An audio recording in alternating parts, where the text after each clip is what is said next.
Assalamualaikum warahmatullahi wabarakatuh. Perkenalkan, kami dari kelompok 11 akan berdiskusi tentang manajemen organisasi PMR.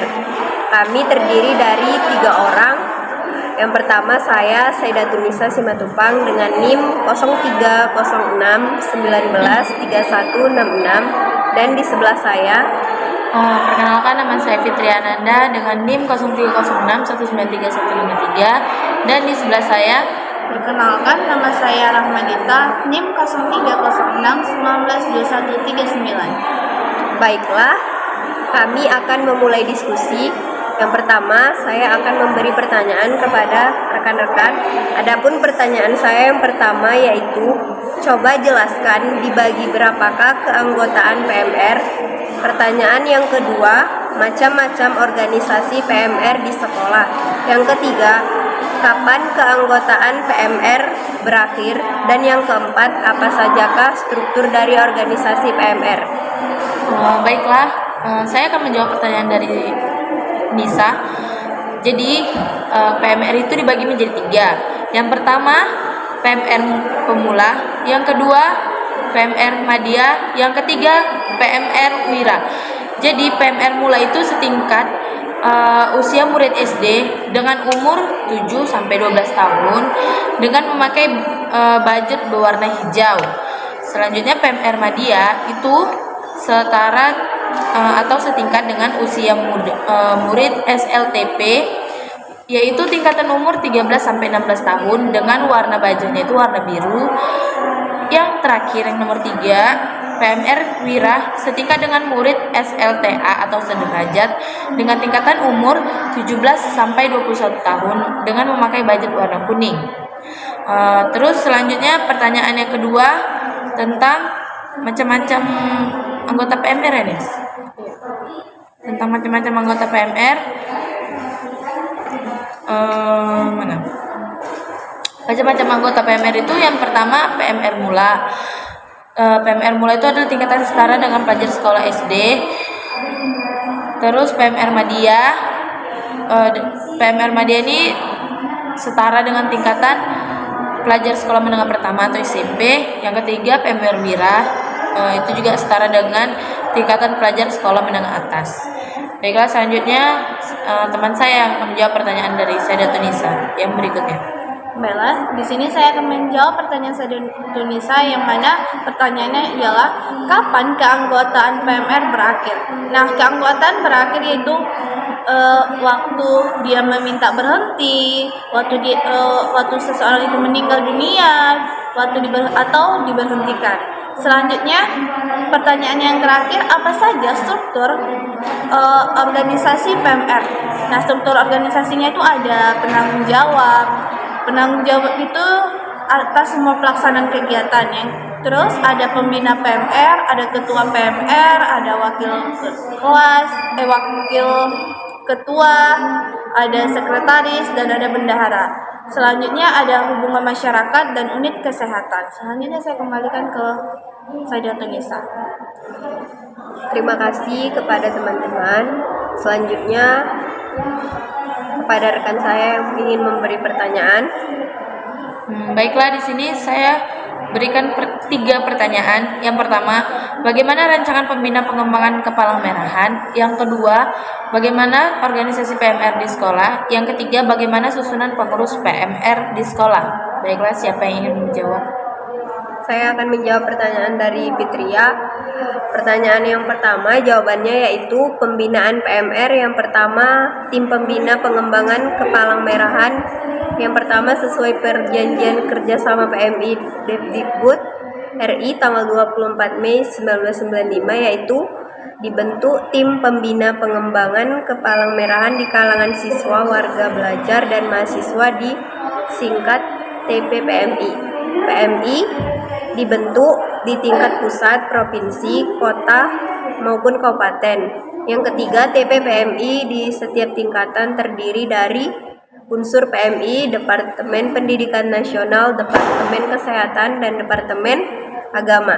Yang keempat, TPPMI atau tim pembina PMI bertugas Yang pertama, menyiapkan program pembinaan, melaksanakan kegiatan pembinaan, dan menerima laporan.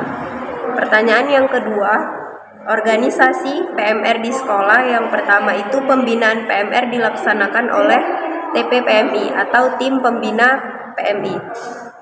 Yang kedua, di lingkungan PMI pusat, daerah, cabang, pembinaan PMR dilaksanakan oleh bidang SDM, PMR, serta Diklat.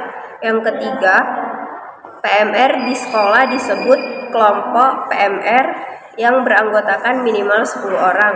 Yang keempat, kegiatan PMR di sekolah merupakan bagian dari kegiatan ekstrakurikuler di bawah pembinaan wakil kepala sekolah serta staf dan bidang kesiswaan. Yang kelima, struktur organisasi PMR di sekolah. Kelompok PMR di sekolah secara struktural mempunyai struktur sebagai kelompok PMR, dan dalam kegiatannya ini secara fungsional termasuk seksi kesegaran jasmani dan daya kreasi OSIS.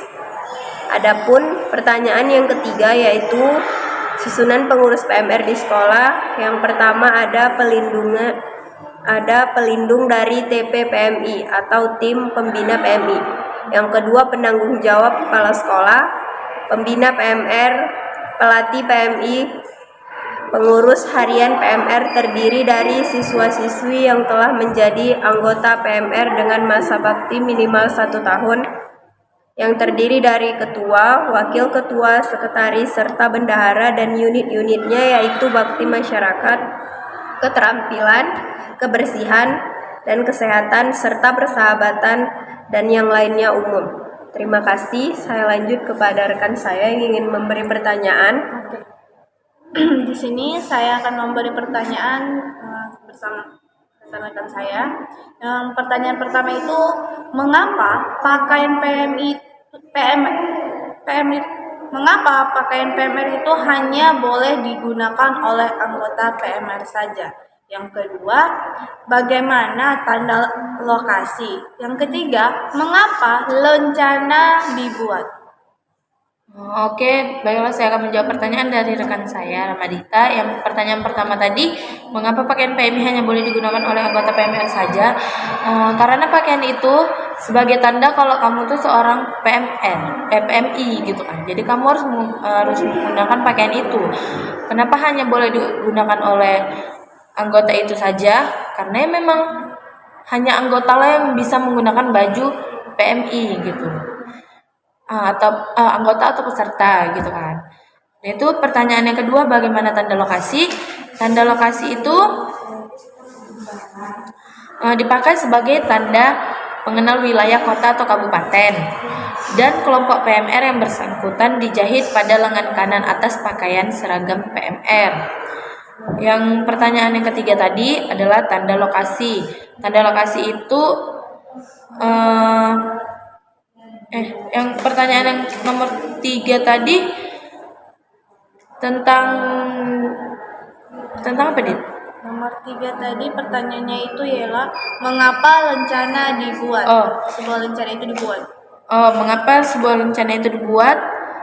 Itu karena dipakai sebagai tanda pengenal jenjang mula, madya, dan wira, dikalungkan di leher dan diikat dengan ring.